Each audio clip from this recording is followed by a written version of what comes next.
Welcome to the latest installment of the Jungle Roar Skinny Bengals postgame pod.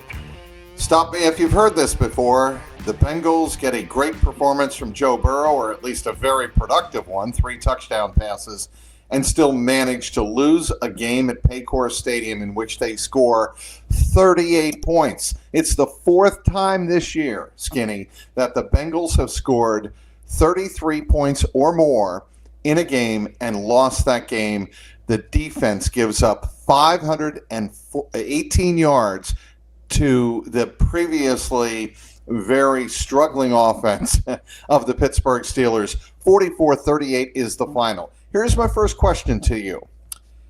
Do you blame the defense, which couldn't tackle on Sunday? It was horrific. Or do you blame just as much the 3 turnovers that were tied directly to Joe Burrow? It's a fair question, but Mike, it's hard to pin blame on the offense when they score 38, right? It is. Orlando Brown is playing with one leg. I mean, he literally was, and he gave up the last strip sack that Nate Herbig, got on Joe Burrow. He came right around him. It was a scoop and score. Joe had no idea the guy was coming. That happens in the pocket when things like that are going. But I think it shows that that's where you're at with this team. As a poor guy playing on one leg is trying to block edge rushers who are quicker, faster, all those things. And I credit Orlando for trying to do that more than I ding them. I mean, to your point, to your initial question, to your initial stats, Mike, they're 0-4 in games in which they've scored 33 or more points. They're 0-2 in games in which they've scored 38 points. That can't happen in this league. That just cannot. And so I literally just got done with my column, and the lead was basically that the sobering fact is that this is going to take multiple off seasons to fix this defense. They still have Joe Burrow. They're probably still going to have Jamar Chase, and I say probably. They're not going to have T. Higgins. They got to make some other fixes on the offensive line, as goofy as that sounds. And the holes on defense are just so enormous. I don't know how you dig out from under that in an off season or two. It's a big ask. Well, we can get into where the priorities are on the defense. We can go top to bottom, bottom to top, however you want to phrase it. They're all the same. I'll tell you right now, Russell Wilson threw for 414 yards. My goodness. 3 touchdowns, and the 1 interception, the pick 6 to Cam Taylor-Britt, in which you thought, oh no, are the Bengals actually going to get a defensive score and set the tone of this game early on? And then you had Akeem Davis-Gaither, belting one of the Steelers wide receivers. And you're thinking, wow, the defense is going to make a stand. But that was an interception, Skinny, only because George Pickens stumbled, fell. Cam Taylor-Britt kind of helped him to the ground. Yes, he did. And then he picked off the pass and went in 51 yards. Hip, hip, hooray. But that was Russell Wilson's only mistake. He had 400 yards passing after that pick 6. They averaged less than 200 yards passing per game, right? And some of that was the early Justin Fields numbers, all those things. But, I mean, Russell Wilson is a fossil, and he has George Pickens and who else? It was check down city all day. I know Jermaine Pratt talked about they ran screens. They didn't run screens. They ran checkdowns because linebackers are dropping 20 yards deep for whatever reason, because Jermaine Pratt is apparently an idiot and Akeem Davis-Gaither is apparently an idiot. That was one of the worst defensive performances I've seen in a long, long time. I have to go back to the Terrell Austin coordinated defense against the Saints years ago when Marvin Lewis, the head coach, that game was as big of a joke as this game was. And so that's where I go back to, when you look at today, you go, who on that defense can you count on moving forward? Give me one guy other than Trey Hendrickson, and even if things go well, you probably got one more year of Trey Hendrickson. Who can you count on that defense? There's not a single solitary soul. The safeties suck. The corners suck. Mike Hilton I love, but Mike Hilton is going to be gone sooner rather than later. He got turned around today. Second touchdown. Yes, he did. Austin, who was the wide receiver, I couldn't remember his name right away. Calvin Austin III, who turned Mike Hilton around and beat him on a post to the end zone. And so, Mike, I could literally tell you need 11 new players to start on defense. That's not feasible in an offseason or two. And certainly maybe there's a guy or two where you go, okay, if there's better players around him, that guy is going to be better. I can probably believe that in some cases. I can. But Miles Murphy's been a bust. Joseph Osai's been a bust. B.J. Hill's an old man. Sheldon Rankins can't get on the field because he's sick. They had a rotation at one point. There was Jay Tufele and McKinley Jackson. They both stink. I mean, this team stinks on defense. And again, it's not one of those where you're like, well, hopefully you get some guys back. All right, maybe Logan Wilson. I can give you he's a serviceable player, but he hadn't been that good this year. This defense needs a total overhaul, and it's not going to occur in one off season. Okay, we have to discuss Lou Anarumo. What kind of responsibility does he take for not going man-to-man scheme? And we talked about this during halftime. Yes, we did. When I came up to you and I said, what do they have to lose by not going man-to-man? Blitz every freaking down. What does it matter at this point? You gave up 27 first-half points to the Pittsburgh Steelers, and I believe Russell Wilson was something like 20 of 24. Something like that, yes. For already 250 yards in the first half. What do you have to lose? You might as well blitz. Do something aggressive. Play man-to-man. Give your players the accountability that, okay, I'm going to ask you, you've got a man in your responsibility on this side of the field. Take care of it. No, Mike, you and I talk, like you said, and, one of Russell's incompletions in that first half was the interception that was arguably a penalty on Cam Taylor-Britt. No, I'm with you, because here's the thing.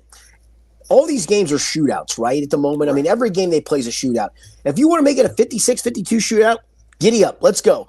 If you have a chance to maybe make a play, make a stop because you just said zero blitz, here we come, man-to-man, and you force a quick throw, you force a turnover, you get a rare sack other than Trey Hendrickson, then maybe that flips the field and changes things. I'm kind of with you on that. I don't think this defensive issue is all on Lou Anarumo by any stretch. I don't think you believe that either. No. But I do agree with the fact of at some point you go, listen, what we're doing is not working. I want to run my stuff, but our guys can't run our stuff, and so I got to run some other stuff. And the other stuff would be just lining up and going, got 8 guys at the line of scrimmage. Pick out who's coming, who's not. Work on different blitz packages. Work on saying, you know what, we're going to put 8 at the line of scrimmage. We're going to man up on the outside, and you're going to try to guess that the 2 inside guys are coming, or the 1 outside guy's coming, or the 1 inside, 1 outside guy's coming. We're going to drop some stuff.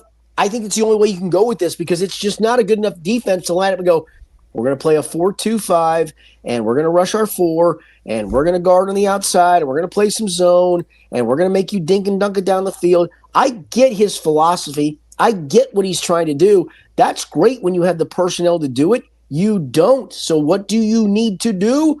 To your point, you need to do something different, even if it's so outlandish of going, we're zero blitzing on 40 of 60 plays. We don't care. You want to throw over top and get one? Great. Guess what? Our offense is going to be right back on the field. That gives them 2 extra possessions. And, maybe, again, you create a turnover. You create a quick pass. You create a quick decision. You create a sack.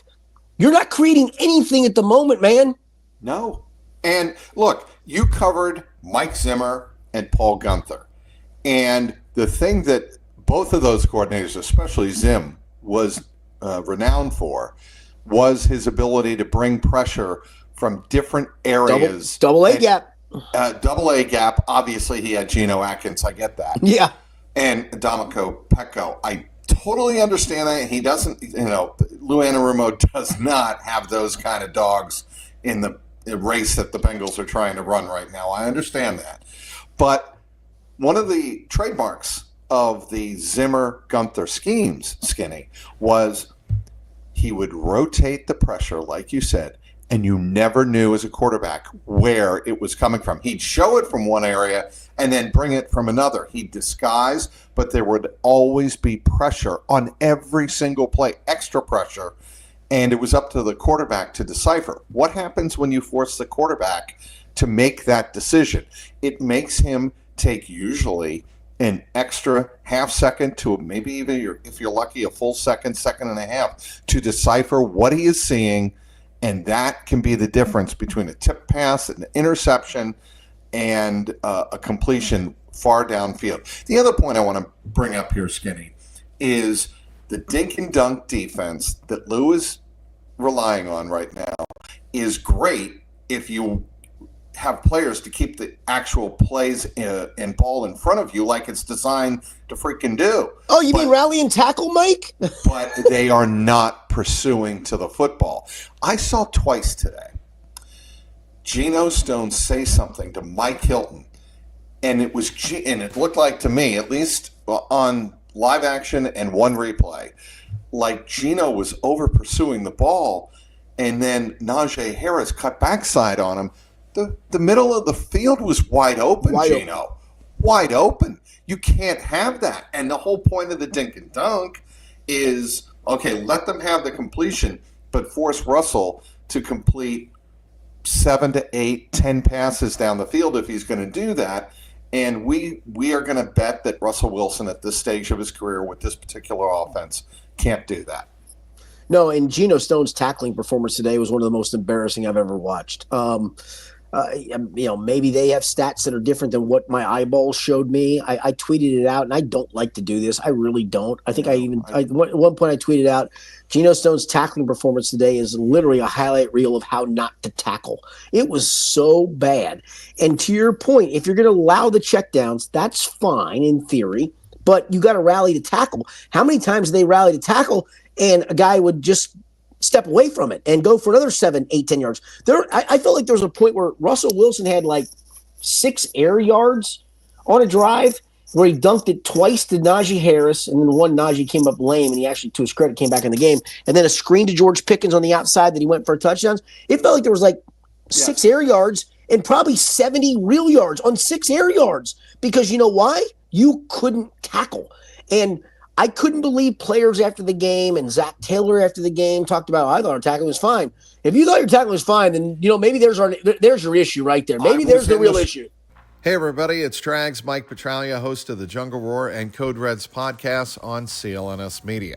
Want to tell you about Prize Picks, the best place to get real money sports action. With over 10 million members and billions of dollars in awarded winnings, Prize Picks has made daily fantasy sports accessible to all. You just pick more or less on at least 2 players for a shot to win up to 100 times your cash. Run your game all season long on Prize Picks. Sign up today and get $50 instantly when you play $5. You don't even need to win to receive the $50 bonus. It's guaranteed. Prize Picks also offers weekly promotions that can lead to big payouts like Taco Tuesday each Tuesday.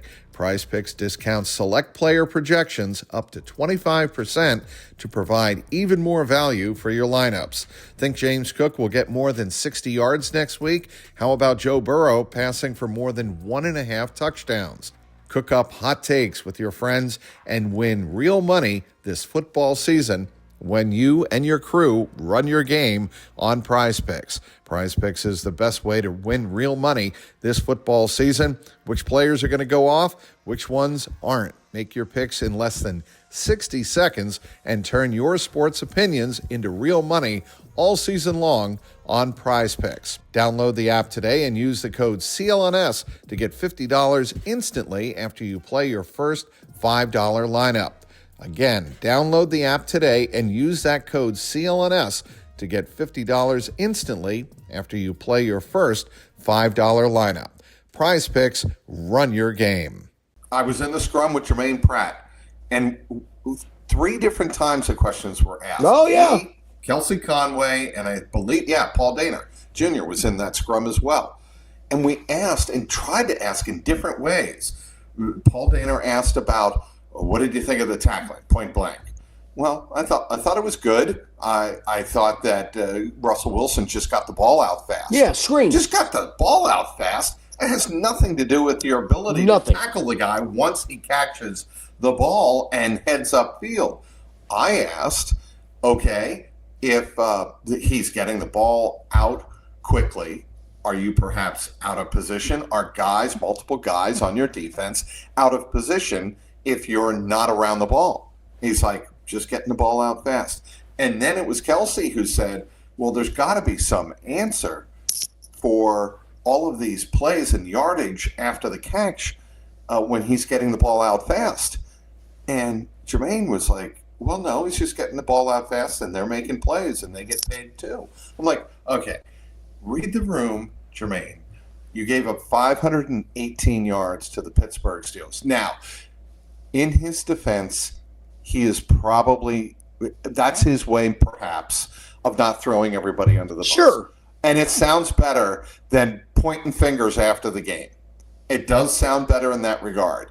But still, I think fans who hear those interviews, and that's why we're in that locker room as reporters and columnists, is to gather the perspective of the players who played the game. And we see the missed tackles in the press box. Millions of fans see it on TV, guys running free. Why is that? You've got to have a better answer, I think, than what the defensive players had today. Yeah, and you can use the term "we." That includes you if you're Jermaine Pratt, right? You don't have to say, well, this guy should have tackled better or that guy should have tackled better. It can be a we. We need to tackle better. We didn't tackle well today. We didn't do the job today. And literally almost every answer to him was, got to have his hands quick. Screen game. It wasn't a screen game, man. It was a check down game for the most part. There were some screens. There's a big difference between screens and check downs, as I would hope an NFL player would know, but maybe Jermaine doesn't understand the difference between screens and check downs. It was a lot of check down game of Russell would go back and go, oh, wait a minute, Najee, you're 4 yards across the line of scrimmage and they've dropped 12 yards deep. Here, you go. And then that's fine as long as you rally up to make the tackle. And they rarely rallied up to make the tackle. In fact, there were multiple missed tackles on many plays. And I hate to point the finger of effort. That's the worst thing you can do as a fan, a journalist, a teammate, of questioning effort. But damned if it didn't look like there was a lack of effort where that was good. It looked like Geno Stone was allergic to tackling, or he thought it was a flag football game or a tag football game. He was a joke today. So I asked Mike Hilton, how shocked are you that you're 4-8 given the talent you thought you had on this team? And he said, earmuffs, it's shitty. Yeah. I think it was shitty because I think we're a better team than we're showing. Well, I don't. No, Mike. And when I tweeted that video out, and it's on my X feed, at Trags, Trags, you can hear Mike Hilton say, we're a better team than we are. And I'm like, all of the replies in the comments in the section are, no, you're not, Mike. The offense is better than a 4-8 record, but the team isn't, and the defense sure as heck isn't. I mean, Mike, they're 0-7 against teams above 500. We can argue about the one-score games. I think they're now, 1-6, 1-7. I lose track of the numbers sometimes. They got the win at Cleveland, which became a one-score game by default. Right. But bottom line is, you are what the numbers eventually suggest you are. I mean, you're 0-7 against teams above 500. You're 0-4 in games in which you've scored 33 or more points. You're 0-2 in games in which you've scored 38 points. That suggests that the defense is a mess. And again, it would be one thing to go, well, they're playing 6 rookies and 2 second-year guys, and they'll get better because that's part of the league. You're playing some veterans. You're playing some rookies who can't play. You're playing some rookies by default. You're a mess. And that's the part for me. I thought this season was still salvageable going into today. I thought you can beat Pittsburgh. They're pedestrian on offense. They do have a good defense, but your offense is good enough to put something in the 20s, and something in the 20s was better going than that. Correct. Your 20s were going to be good enough to win, and that's going to get you on a roll, and you're going to find a way to work your way back into the playoff picture just because where things are in the season. And now after today, you have to simply go, you have a major, major overhaul. And then the question becomes, do you trust the personnel department front office to fix it? And I hate to be that guy. I don't. You're not alone, Skinny. I mean, I think you're not alone, but there's major doubt, and that's why a lot of Bengal fans are furious and have been for several weeks. They see the seasons that Joe Burrow and Jamar Chase are It's having. ridiculous how good they've been, Mike. Historic, at least in terms of the franchise perspective. We'll just leave it in Bengal history, a quarterback and receiver have not had the years that Joe Burrow and Jamar Chase are having. Trey Hendrickson it was a 0-yard sack, but he got another sack today of Russell Wilson, so I believe he has 12.5 sacks now on the season, and the front office, it feels like, is wasting this window. And I think it's fair for a lot of fans to feel like the Bengals blew it. The window's pretty much shut. Gone. They sense what you alluded to, and very nicely articulated at the top of the pod, is that you have a lot of question marks on this roster. The defense needs to be completely overhauled. And you're not only talking about this year, Skinny, you're talking about wasting like 2 to 3 years of Joe Burrow in his prime. That's sinful. And that's why Bengal fans are furious with the front office. And I don't know if it is fixable. You mentioned Joe Burrow. So I asked Joe Burrow after the game. His mood was down, understandably Oh, so. my gosh, for sure. Very down, very sullen, accepting of the reality. And I asked him, are you conceding the reality this year of not making the playoffs? Here was his answer. Playoffs are the furthest thing from my mind. You never know what can happen, so I'll be putting one foot in front of the other and try to be the best player I can be for the rest of the season, week in and week out. Then that was followed up by Kelsey Conway's question. Do you feel that given your record versus AFC North teams, the structure of the team must change to compete in the division? Burrow's answer. I would say we need to change a lot of things this year. We haven't been good enough to win games, so it starts with your division.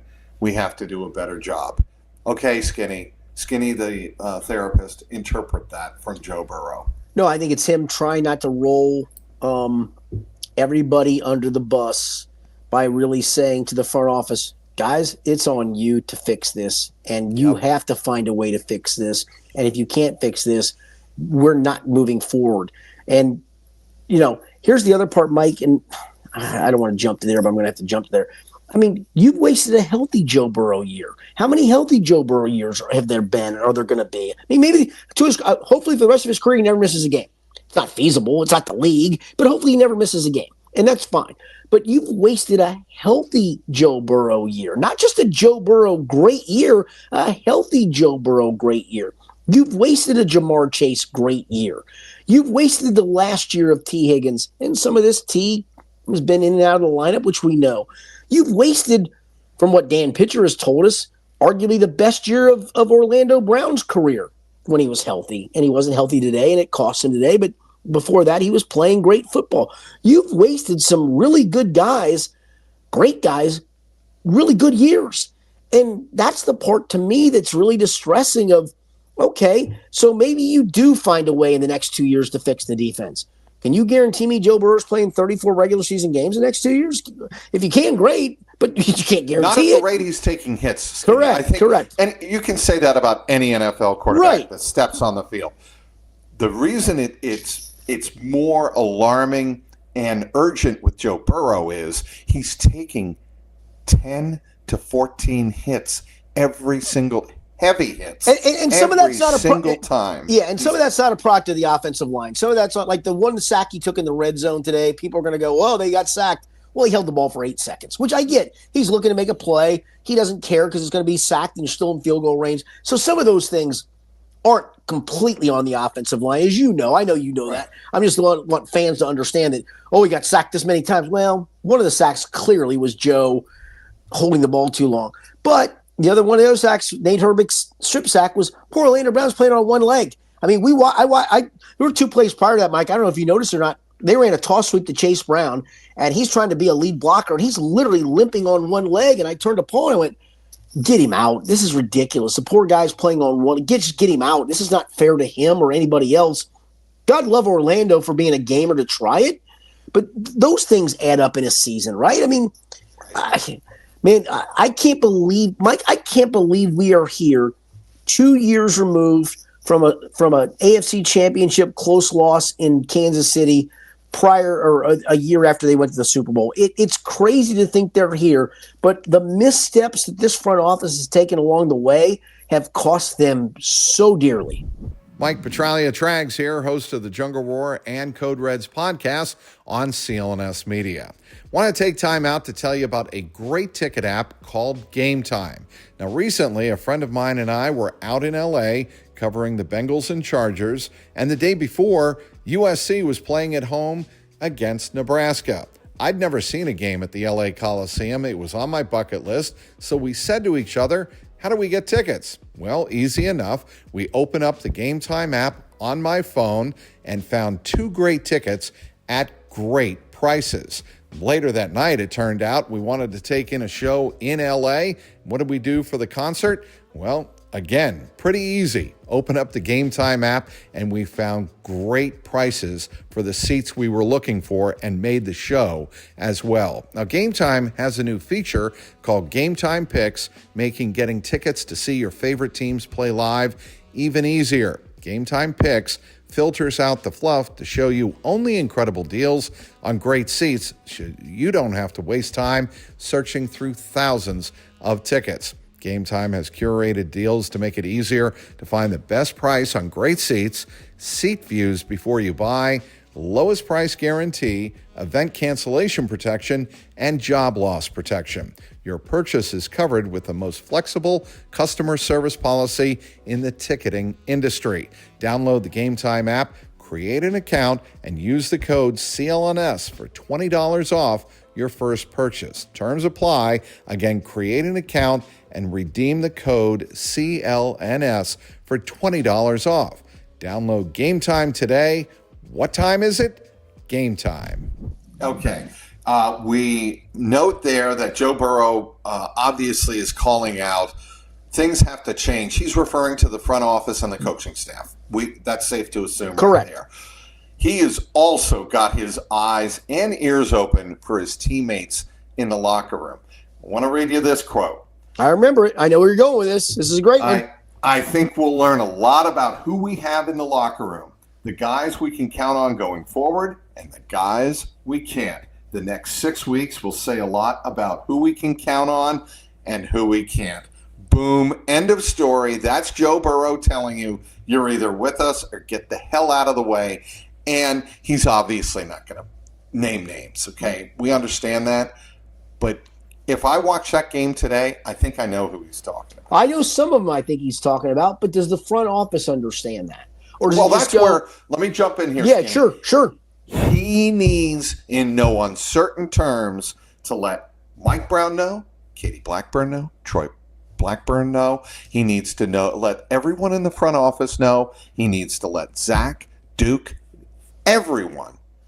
This is what I see. This is what I hear. And this is what I'm playing with.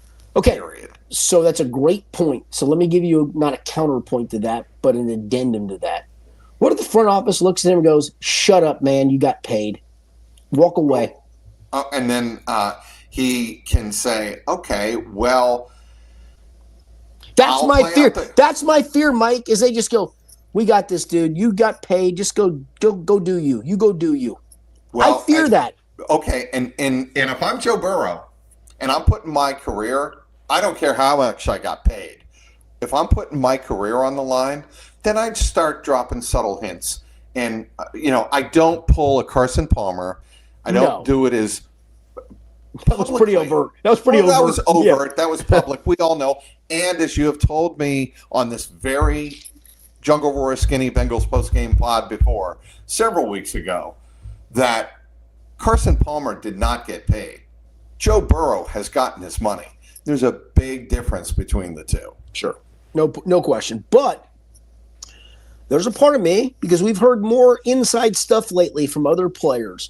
I thought the Whitworth stuff on the one podcast was pretty interesting. I kind of knew some of that. Yeah. I didn't know the direct correlation of that. I knew some of it. I knew a little bit of the behind the scenes, but not completely to where he opened up about that. That would be distressing to me, where he sees the writing on the wall, or saw it and had to deal with Katie and Troy. And so there's a part of me that, does Jamar get paid? I don't know the answer to that. You know me, I've been on the camp of, but hear me out. Maybe it comes to the point where they go, but we're not going to do this. And that's fine. But if you want to take that money and then fix the rest of the roster, go for it. I don't trust them to take the rest of the money and fix the roster. That's the part that bothers me. I trust them to try and fix it. Correct. I don't trust them to properly fix it. Yes. Correct. Because people are going to hear that and go, oh, because they're going to keep the money and pocket the money. No, they're not going to do that. No, they'll spend the money. I don't doubt that. They'll spend the part. money. Yeah. I just don't trust their judgment I don't either. on players. So that's where it comes down to. I know people want Mike Brown to make hard decisions on Lou and Zach and other coaches and go, get rid of them. It doesn't matter if you don't make hard decisions on the people that are piecing the roster together, which includes himself, Troy and Katie, Duke's the people that work for Duke. If you can't make those hard decisions, then what are we talking about here? You guys can, as fans, can point the finger at Lou and Zach all you want. And I'm not here to be a shill for them. To your point, Mike, I'm kind of with you. I mean, if I'm Lou, I'm just saying to hell with this. I'm going to zero blitz everything, and I got to do something different. I can't do the things the way I want it to be done. So I'm with you on that. And if you're Zach, maybe you have to figure out a way to go, you know what, we got to shorten possessions and we got to just play more ball control, even though it's not our thing. And we got to keep the ball out of the other team's hands because we don't trust our defense. So some of this is on those guys to figure that part out. But at the end of the day, when the roster is so bad, especially on the defensive side of the ball, who's to blame for that? The coaches or the people putting the roster together? When the Steelers got punched in the mouth today, what happened? They responded. They responded. My issue with the Bengals is the Bengals, to their credit, to Keem Davis Gaither's credit, and you could say he had a crappy game tackling. He did. And it was out of position. But I did see energy. Fans saw the energy. Sure. You could see it on the X, on the timeline. I'm all for, I saw it many times, I'm all for this kind of energy from the Bengals. Where has this been all year? That's good. And, if fans can accept poor play, technical play, if they sense that the energy, that the players are trying to bring the energy and be the aggressors against a team like Pittsburgh and not get rolled over. Well, for a quarter, I'm thinking, oh, this is that game back in 2020, the famous Von Bell game. Yep. Where he lays out, help me. Juju. He laid out Juju. Smith-Schuster. And the famous Ryan Finley game. Yeah, and the famous the meme that will live on in infamy in Bengal history with him smiling at the goal line or the first down. Was that first down? No, I think it was a goal. I think it was a read option. He went for a touchdown. That's right, and he smiled. But anyway, I thought back to that game because that was the game that famously kicked off the new attitude in Bengal culture that we're not going to get kicked around. We're going to do the kicking. And I'm like, okay, for one quarter, I saw it. But then the Steelers responded. Not once, not twice, but 3 times. Like we saw, you know who else did that, Skinny? The Ravens. The Ravens were down 10 points, not once, not twice, 3 times in the second half and responded every time. I don't see the Bengals. The Bengals did do that against the Chargers, but unlike the Ravens and the Steelers today, the Bengals could not finish off that game against the Chargers. I mean, Mike, you had them 3rd and 4. People can argue, and they may. I haven't looked at the Twitterverse on this or the Xverse on this of whether they should have taken the holding penalty or not inside of 2 minutes. I thought it was the right decision. It stops the clock. You don't want to give them another snap. Correct. It stops the clock. It's not 3rd and 1. If it was 3rd and 1, then you take the penalty. It's 3rd and 4. 3rd and 4 is not in the NFL a completely makeable 3rd down. And you had a chance to make a play and get off the field. And instead, you have a rookie corner who doesn't know how to set the edge, who got sucked in for whatever reason, who's played read option football probably his whole career in the Big 12, Josh Newton. And I think Josh is going to be a serviceable backup cornerback. He's not a starter. I think that's kind of been proven quickly. No, but not yet. Yeah, not yet. That's a good point. I shouldn't discount the whole thing, but you're right, not yet. But the kid gets sucked in. But you know what you had a chance to do there, Mike? You did have a chance to make a play, get your team the ball back. It was a long shot, right? It was going to be a minute left by the time they punted, maybe under a minute. It gave you a shot. It gave you it gave you a chance, and you couldn't even get a stop there. No. I mean, that's the thing. That's the disappointing part. Is you couldn't even get one there. When they brought a running quarterback on the field, and they were it was coming. They were doing 2 things. They were handing it off on the read option, or he was going to pull it and run. And your cornerback went, What are we doing? Yeah, I mean that's more inexperience than It anything is, else. but it's not like he hasn't seen it before. Let me read one more Joe Burrow quote. Yes, because I think he was great. I thought he was great. I thought phenomenal. He was he was weak early. He was like giving you the quick stuff, and then I thought as the thing went along, I think it was catharsis for him. I'm sorry to cut you off, but I thought he was great. Yeah, absolutely. Okay, this is Joe Burrow. You try to give your opinion in ways that you feel comes off the best. This is a tough season, and the cornerstones of this organization are going to be remembered by more than this season. We will be remembered by how we handle this. It's still an exciting opportunity to go out and play for this city and this team week in and week out. That's something I don't take for granted, especially with my injury history. I've been on the sidelines, and that's not a fun feeling. I love being out there with the guys for the city, the team, and the ownership. I love playing. That is Joe Burrow touching so many bases. There is so much there, Skinny, to unpack. Yeah, I think it clearly he understands that, hey, I'm playing in an injury-free season, man. This doesn't happen to me all the time. I wish it did. I wish I was always going to be this healthy. And here I am healthy this year, and we're 4-8. And I think he does the one thing. Listen, he's a bit of a goofy kid. I do believe that, but I do believe this. He loves playing football. He loves. No question. He's a guy, Mike, and as a basketball coach myself, a high school coach. I hate. This is so crazy, and I think he's in that boat. I hate losing more than I like winning. That's the dumbest thing you can ever hear. But I've always looked at Joe and go, I admire you because I think you hate losing more than you like winning. I think you think winning it's what we're supposed to do. It's what we're paid to do. It's what is the byproduct of the work we do. And the losing he hates. And I think he's at his wit's end with, I don't know how to process this anymore because I've never been through this in my life. Never threw it in high school. Even as a backup at Ohio State, never threw it at Ohio State. Never threw it at LSU. I mean, his first year, was he a loser? The first year, because he got belted around as a rookie quarterback in a weird year, and that was going to be a losing season no matter what. I think him processing that was just him getting his feet wet. So all those things were in play, right? He's a rookie quarterback. And then second year in the league, dude goes to the Super Bowl and realizes this is what you do. This is what you win. I'm a winner. And all of a sudden now, no offense, this isn't on him. Don't take this the wrong way, fans. He's now a loser. And I don't know if he understands how to handle that, nor should he. And I think that's the part of that I took of, I don't understand what losing's about. I'm not about losing. I've never been a loser. And yet here you are, guy. You're a loser.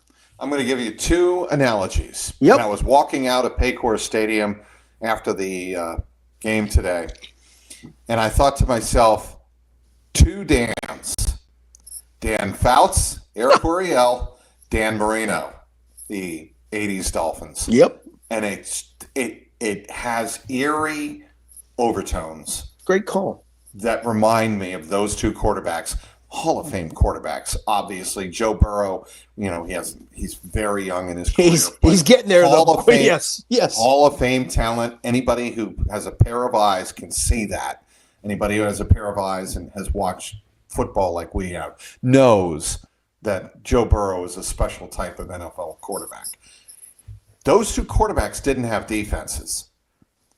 And it was almost professional. What is the word I want to use here? Malfeasance. Thanks, malfeasance. I don't know if that's the right word, but I gave you a word, Mikey. Oh, I'm going to give you one off malfeasance. Operational functional malpractice. Football malpractice. Fair enough. By not surrounding those two guys with competent to good defenses that would have at least gotten them to the AFC Championship every year. Now, Dan Fouts did. He got to the 80, and everybody remembers the Ice Bowl, the 81, Freezer Bowl in 81. Yep. That was it. I mean, essentially. And he fell off the cliff in terms of his teams did. Then you take a look at Marino's Dolphins. Again, very, very good teams offensively. Oh, my word. Obviously, but they just didn't have the defenses. And actually that was let's see, Marino came on the scene in 83, right? Correct. So that his rookie year would have been not the. It would have been the year his rookie year when he went to the Super Bowl. No, it was second year. 84. Second year. 84. Yeah. 84. That's right. But anyway, you had that no-name Dolphins defense number 2 version. Obviously not the one from the 70s. But you had that defense that you thought might stick around. And then after that, nothing. Off the cliff. Right. And it was a different era, obviously. It wasn't free agency like we have it today. There weren't rookie contracts like we have it today. But it was an era of they needed to fix those things, and neither organization ever did. Dan Fouts, even after 81, he had many, many more good years. Dan Marino, obviously, after 84, had many, many more great years. But to your point, you can't allow this to happen to Joe Burrow. You just cannot. He's too good of a player with, and again, I know, listen, in a perfect world, you'd have T. Higgins and Jamar. You're not. You're going to have Jamar and whatever else. And you know what he's going to do? He's going to be just fine. He is going to be just fine as a quarterback. This is not about keeping Jamar. Correct. Well, it is. But it's not about keeping T. It's about fixing the other side of the football to give them a chance to not have to win every game 38-35. And guess what? They can't even get to 38 and win games. I hope this has been as therapeutic for our audience, who obviously very loyal, passionate Bengal fans. That's why we have the Jungle Roar Skinny Bengals postgame pod to dissect everything that took place on Sunday. Not just the loss, the 44-38 loss that all but eliminates any playoff hope, for the final 5 games of the year. The Bengals have road games at Dallas, at Tennessee, home with Cleveland and Denver, finish up at Pittsburgh. 4-8. Look, it ain't happening. And I think every Bengal fan would. Today was it. Today was it. And we all understand that. But Burrow's message after the game about I'm keeping my eyes open, both for the front office and for the players who are either with us or not going to be with us after this year. I thought that was the biggest takeaway in the world. I'm with you. I used, I think, all 3 quotes that I wrote my column right before you and I did this podcast.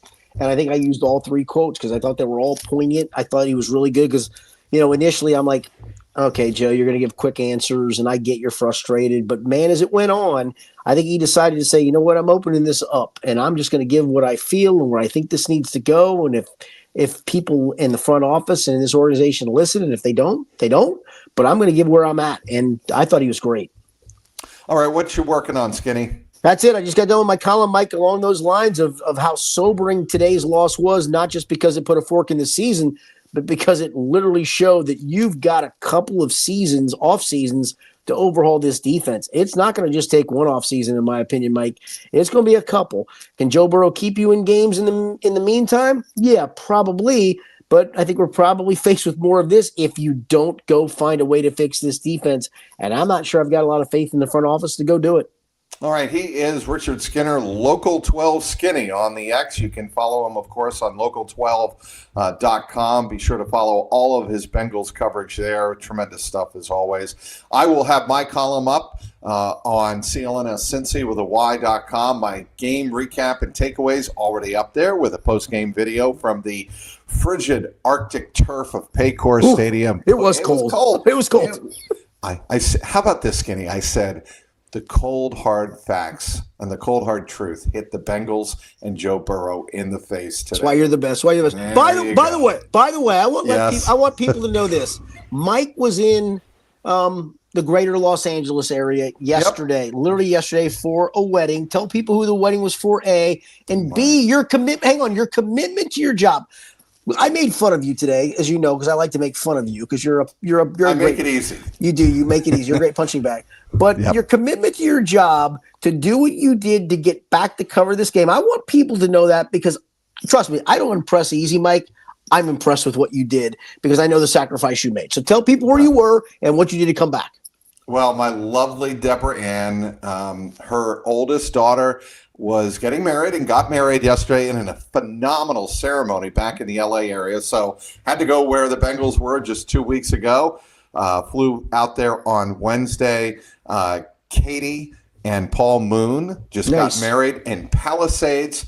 Oh, Just a perfect I've been heavenly there. backdrop with the Pacific Ocean in the background. It was phenomenal. But it was a lovely, lovely ceremony. And that was yesterday afternoon at 4 o'clock Pacific time. Spent about 2.5 hours at the ceremony. Did a little dancing. Of course, got my meal in. That's the most important Of course. thing. Took an Uber over to LAX, and it wasn't very far, I must say, even for a holiday weekend. It was about a 25-minute Uber ride.